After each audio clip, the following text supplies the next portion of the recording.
वैरागमध्ये कृषी उत्पन्न बाजार समितीचे मतदान पार पडले. दिनांक 7 डिसेंबर 2025 रोजी वैराग येथे बार्शी कृषी उत्पन्न बाजार समितीची उपसमिती म्हणून वैरागमध्ये माजी आमदार स्वर्गीय क्रांतिसूर्य चंद्रकांत नाना निंबाळकर कृषी उत्पन्न उपसमिती कार्यरत आहे. त्यामुळे बाजार समिती असताना देखील निवडणुकीतील मतदानासाठी मात्र बार्शीला जावे लागत होते. यावर्षी पहिल्यांदाच वैरागमध्ये बाजार समितीसाठी प्रत्यक्ष मतदान मतदारांना करता आले. यासाठी वैरागमध्ये सोसायटी मतदार संघासाठी 2 बूथचे नियोजन करण्यात आले होते, तर ग्रामपंचायत मतदारसंघासाठी एका बूथची स्थापना करण्यात आली होती.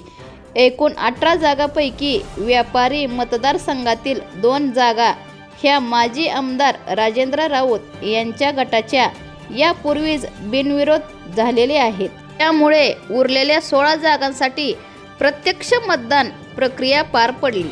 यातील सोसायटीच्या 11 जागा आणि ग्रामपंचायतीच्या 4 जागा अशा 15 जागांसाठी मतदान करण्यात आले. सोसायटीच्या 11 जागांसाठी वैराग भागातील 45 गावांमधल्या 55 सोसायटीमधून 670 मतदारांपैकी 664 मतदारांनी हक्क बजावला, तर ग्रामपंचायतच्या 4 जागांसाठी 45 गावातील 398 मतदारांपैकी 392 मतदारांनी मतदानाचा हक्क बजावला.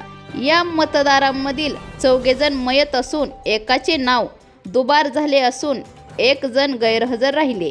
सोसायटी मतदारसंघातील एका बूथवरील 333 पैकी 331 जणांनी मतदानाचा हक्क बजावला असून 2 जण गैरहजर राहिले, तर दुसऱ्या बूथवर 337 पैकी 333 जणांनी मतदानाचा हक्क बजावला असून 3 जण गैरहजर राहिले असून 1 मतदार मयत झाला आहे.